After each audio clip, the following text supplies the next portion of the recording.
something wrong with me and Renaissance. Technology always challenges me. This is the second time in 6 months. It happened at IRF, and we are trying to fix it. So I wanted to start the session and members with the little clips of different channels being used by marketers, and especially from the retail industry and some of the innovations which are happening.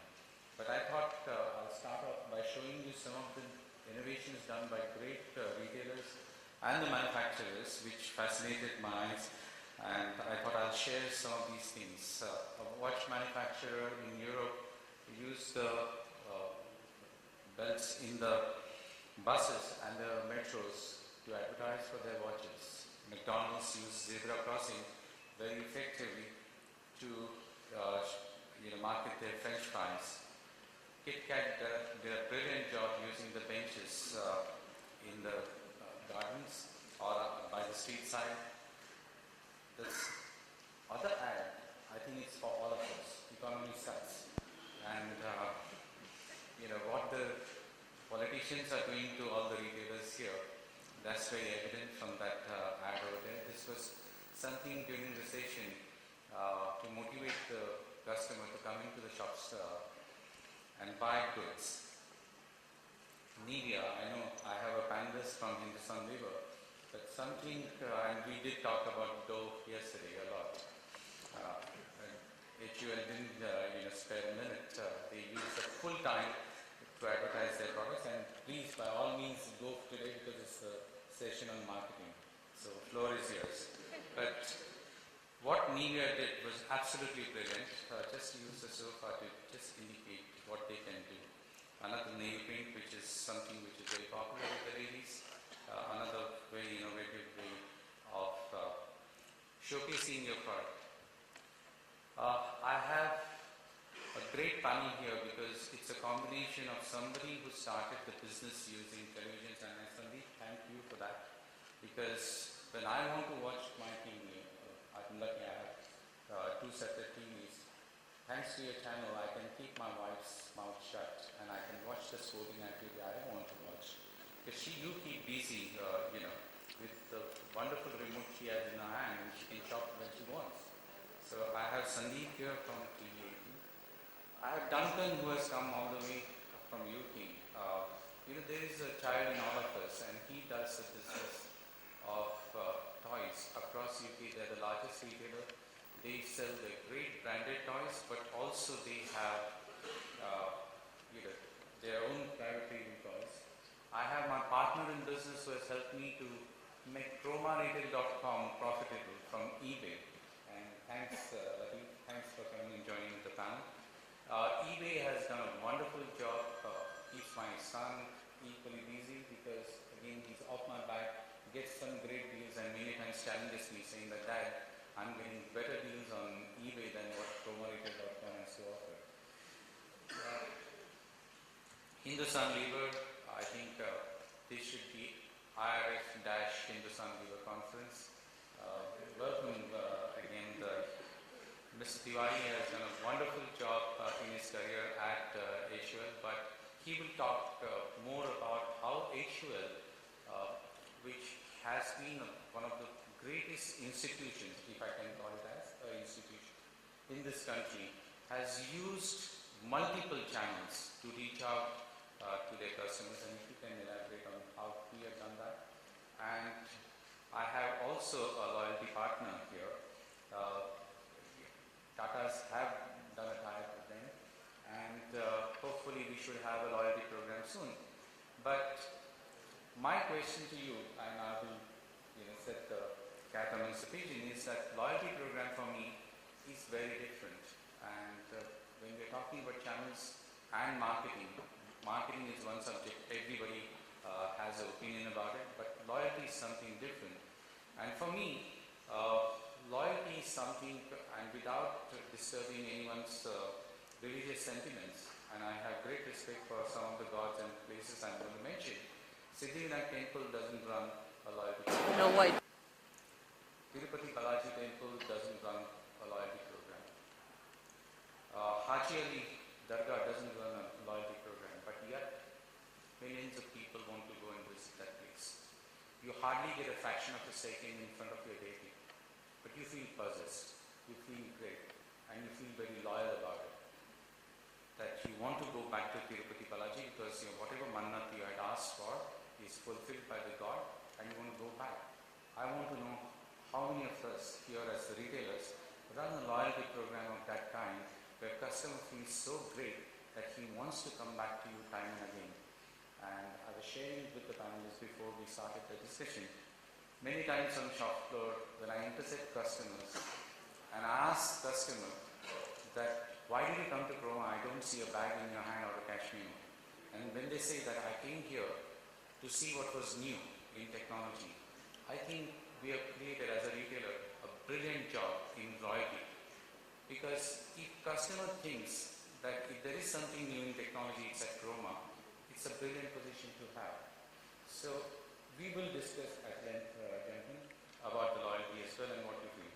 So moving on, Sandeep, how did you use multiple channels? I know for sure when I discuss business at length with you, you did mention about you use multiple channels, but for all of us, and mind you, in audience, Retailers Association of India represents all the retailers, and not necessarily the retailers who are so-called as modern retailers. We also have members who are running their family-owned businesses. How different is your channel? What did you do so differently? And if you can touch upon the multiple channels you're using, Sandeep, that will be fantastic. Thanks, Ajay. I don't know how many of you really know Home Shop 18, so I'll just touch for a second, explain the channels that we operate on. About 5.5 years ago, we tried launching what is today India's first dedicated 24-hour home shopping channel. Then 2.5 years ago, we added the internet. 6 months ago, we've added mobile.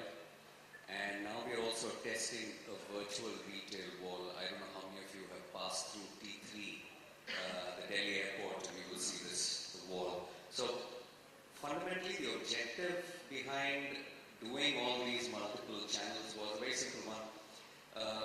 If you look at our lives today, I think our lives are today governed by 3 screens. When you're at home, it's the television. When you're at work, it's the laptop or your tablet. And on the go, in between is your mobile. The idea was a very simple one. If we can actually convert these 3 screens with a unified backend and convert these screens into a transactional mode, I think that's the genesis of the idea. The truth is that we can forget our wallet today when we leave our homes, but I'm sure we can't leave our mobile behind. So that's how important that piece of technology is. So when today Tata Sky is providing you multiple channels on your mobile phone, I'm also using the opportunity to push forward another Tata company. I'm learning something from each other. Am I in a position today to say, yes, I want to buy this particular product? Is that possible, or is that something which we'll get to see soon? You're going to see that very soon. There are a few innovative ideas that we have, and I'm just sharing that. I don't want to go into details because this is a competitive world, but one is looking at using the red button on your remote, and all you have to do is press that and you'll be able to transact without anything. We are looking at the virtual wall at the Delhi airport, and I can see a QR code right here. I don't know how many of us use a QR code, but the idea is that all you have to do is scan the mobile and you have the entire detail of the product, and the next day it will get delivered to your house. So it's fundamentally using technology. It's also getting convenience through the multiple screens that I spoke about. But the genesis of all this from day one to now is a very simple one. It's about providing a genuine quality product. It is about convenience and it's about value. Nothing else really matters. Great, Sandeep. Thanks for introducing your channel. Just a quick question, and I want a very short answer on this. Now we talked about channeling. Are you allowed to advertise, or will you be looking at advertising on other TV channels as well? No, don't want to do it. The biggest problem that we've had at Home Shop 18 that we've come from a legacy of Sona belts and Rudraj. Last 10 years, Indians have only seen products like those, like Magic being sold out.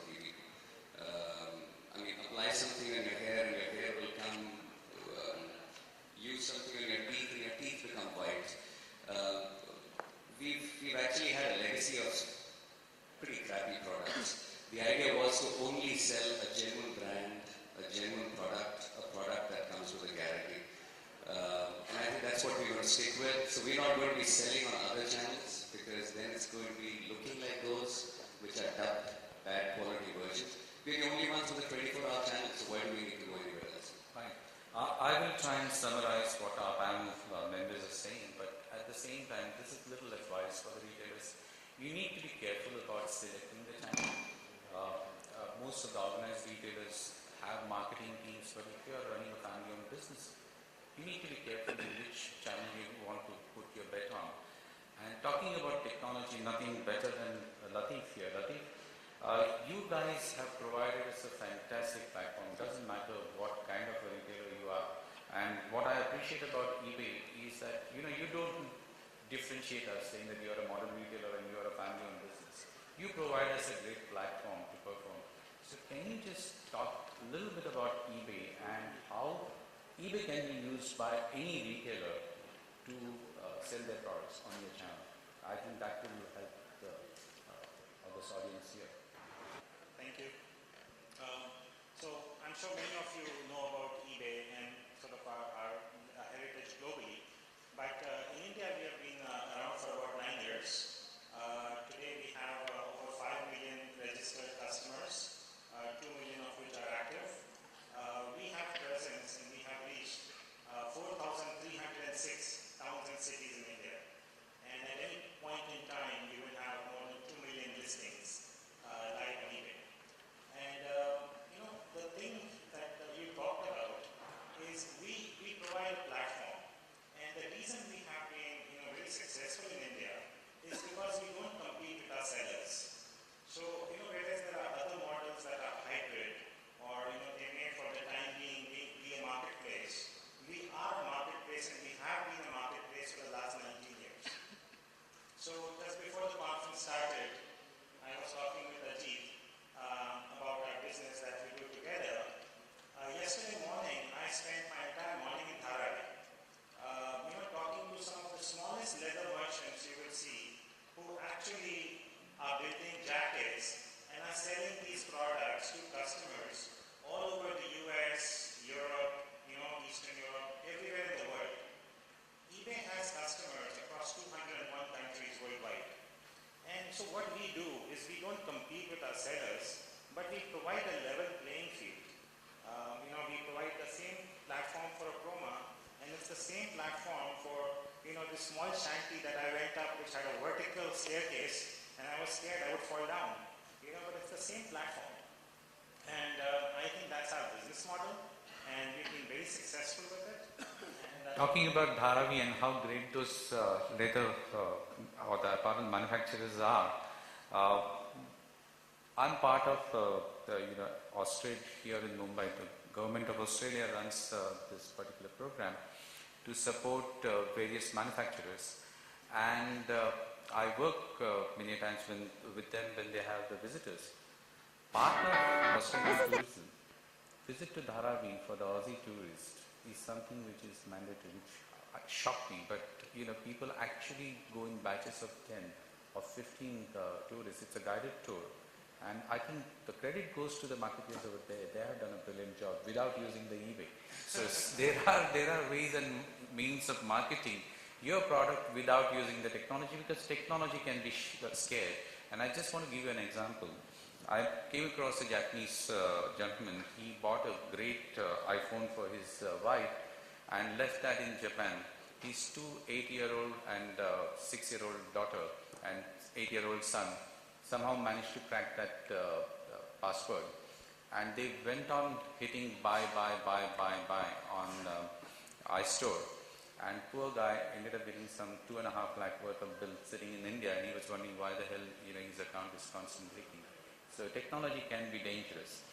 Duncan, when I'm saying technology can be dangerous, but in UK, your format has done the usage of technology wonderfully well, and at the same time you're running brick and mortar stores. So how did you achieve that? Are you not scared that one fine day people like eBay, Amazon will just take over? What happened to Circuit City? I mean, it scares me, trust me, when I'm running the business of electronics. with those very thin margins, it scares me. But are you not scared? Are your margins, which are 30-40%, they protect you? No, we're not scared. We're excited by the opportunity. And actually, we're a big customer of eBay in the UK. We do about $3 million of sales a year through eBay. And we just launched in France and Germany, which are territories where we have no physical stores, but we see big demand for our products. I think it's true to say that if you look back 5 years ago or 10 years ago in the UK, lots of traditional bricks and mortar retailers like ourselves were concerned. They were scared. They looked at competitors like Amazon coming into the market, charging very low prices. They couldn't understand how they were staying in business charging those prices, and they did start to panic a bit. And even 3 or 4 years ago, you could have found some very well-known retailers from the UK